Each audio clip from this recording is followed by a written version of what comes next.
Mulai. Bismillahirrahmanirrahim. Assalamualaikum warahmatullahi wabarakatuh. Waalaikumsalam warahmatullahi Warahmatullahi wabarakatuh. wabarakatuh.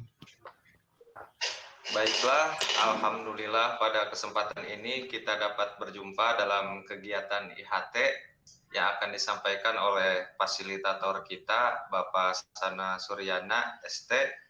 Namun sebelum itu, mari sama-sama kita berdoa di dalam hati untuk memulai kegiatan ini. Berdoa di dalam hati dimulai.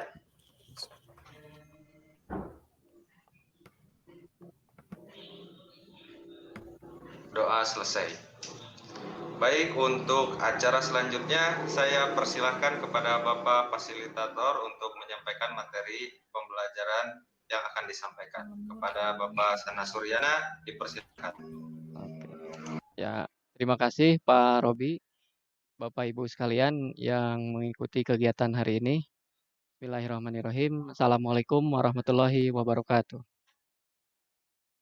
Warahmatullahi wabarakatuh. Oke, kita akan mulai kegiatan hari ini yaitu bahasan materi tentang cakupan pembelajaran asesmen diagnostik.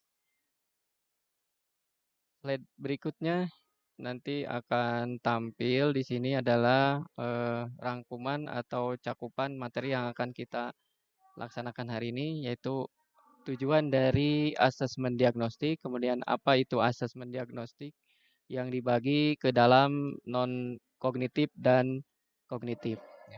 Yang pertama, tujuan asesmen diagnostik secara umum sesuai namanya adalah asesmen diagnostik untuk mendiagnosa kemampuan dasar siswa atau peserta didik dan mengetahui kondisi awal siswa. Asesmen diagnostik terbagi menjadi dua, yaitu asesmen non-kognitif dan asesmen kognitif. Nah, tujuan dari asesmen diagnostik ini diantaranya yaitu untuk mengetahui kesejahteraan psikologis dan sosial emosi siswa, kemudian mengetahui aktivitas siswa selama belajar di rumah, kemudian mengetahui kondisi di lingkungan keluarga, dan mengetahui latar belakang pergaulan siswa. Kemudian tujuan dari asesmen diagnostik kognitifnya yaitu mengidentifikasi capaian kompetensi siswa, menyesuaikan pembelajaran di kelas dengan kompetensi rata-rata siswa, dan memberikan kelas remedial atau pelajaran tambahan, pengayaan bagi siswa tersebut yang memiliki capaian kompetensi di bawah rata-rata. Kemudian yang kedua, asesmen diagnostik non-kognitif di awal pembelajaran dilakukan untuk menggali hal-hal seperti berikut, yaitu contohnya keadaan emosi siswa, kemudian aktivitas siswa selama belajar menyenangkan atau belum menyenangkan atau kurang menyenangkan, kemudian kondisi pergaulan siswa, gaya belajar siswa. Nah, tahapan-tahapan yang di asesmen di dalam kognisi diagnosa non kognitif ini bisa kita lakukan persiapan, kemudian pelaksanaan dan tindak lanjut. Contoh dari asesmen diagnostik non kognitif ini di slide ketiga berikutnya. Nah, contohnya yaitu seperti bercerita, menulis, menggambar sehingga kita sebagai fasilitator atau sebagai guru bisa menilai bagaimana kondisi keadaan psikologis anak atau peserta didik. Selanjutnya slide 4. Nah, asesmen diagnostik yang kognitif itu merupakan asesmen diagnostik yang dapat kita laksanakan secara rutin di dalam pembelajaran yang berkala pada awal pembelajaran atau di saat pembelajaran berlangsung, kemudian di akhir setelah guru atau kita sebagai fasilitator selesai dalam menjelaskan bahasan topik di dalam pembelajaran. Ya.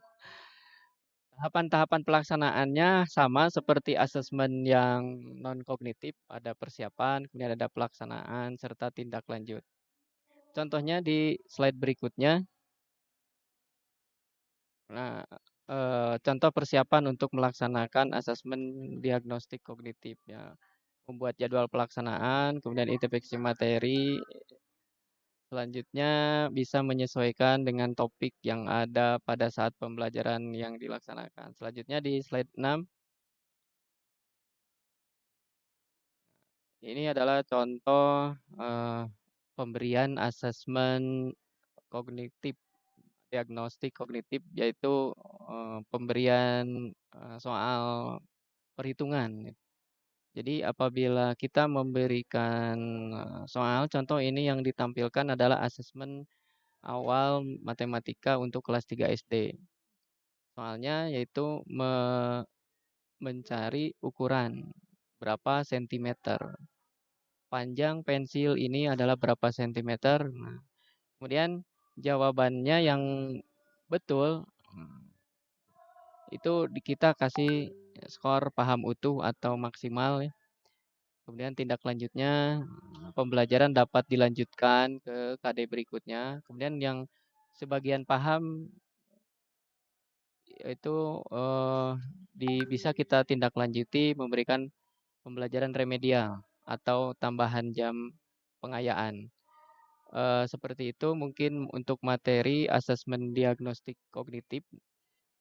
Jadi, secara kesimpulan asesmen diagnostik kognitif dan non kognitif itu adalah, penilaian awal kepada para peserta didik di kelas kita yang, kita sama-sama laksanakan bagaimana kondisi awal supaya nanti kita bisa mempersiapkan, metode pengajaran apa saja yang tepat untuk, mencapai tujuan pembelajaran.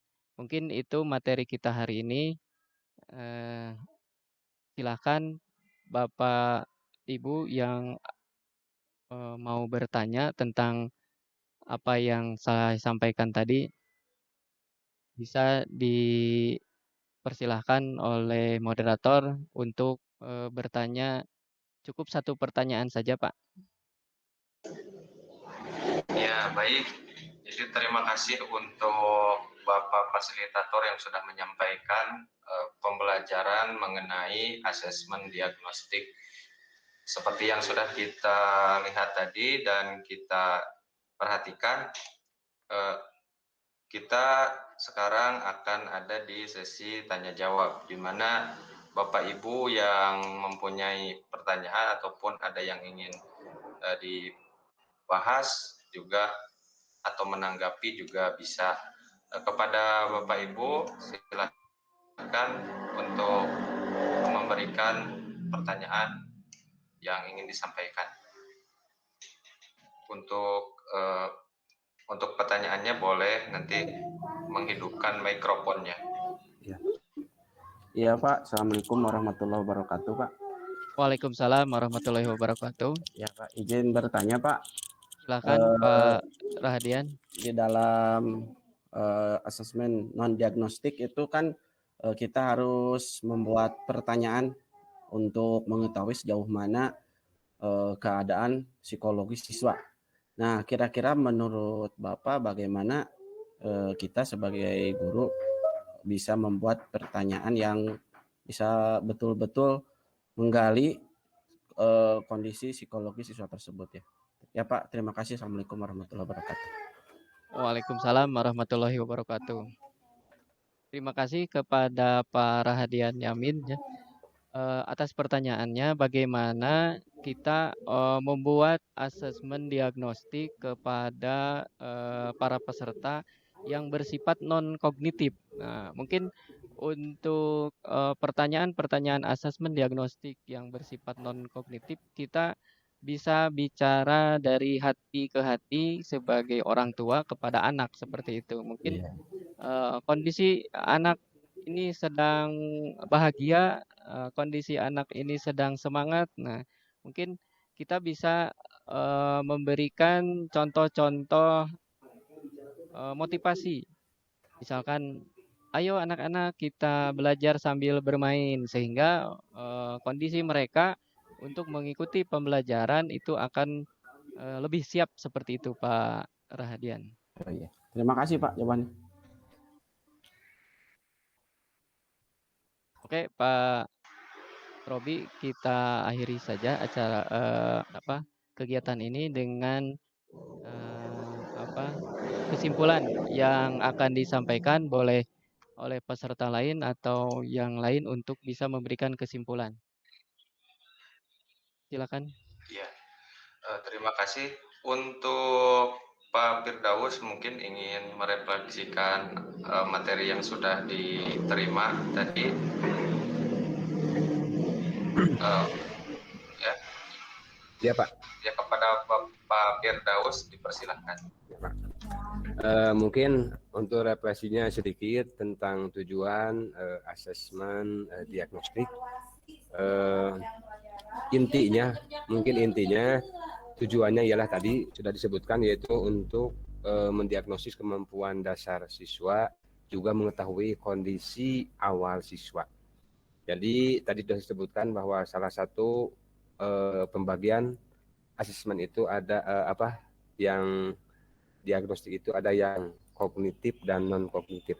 Non kognitif tadi sudah disebutkan yaitu dengan cara yang lebih baik, yaitu dengan pendekatan, sehingga kita bisa mengenal emosi siswa, kemudian kondisi keluarga dan yang lain sebagainya. Kemudian yang kognitif itu mendiagnosis khususnya selama proses belajar. Itu Pak, terima kasih.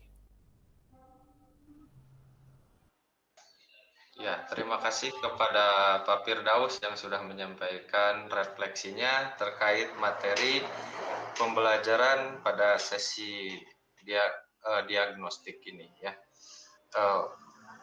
Untuk mengefektifkan waktu, karena waktu kita sudah berakhir, marilah kita tutup dengan bacaan hamdalah bersama-sama. Alhamdulillahirabbil alamin. Terima kasih kepada para peserta yang sudah hadir dalam kegiatan ini.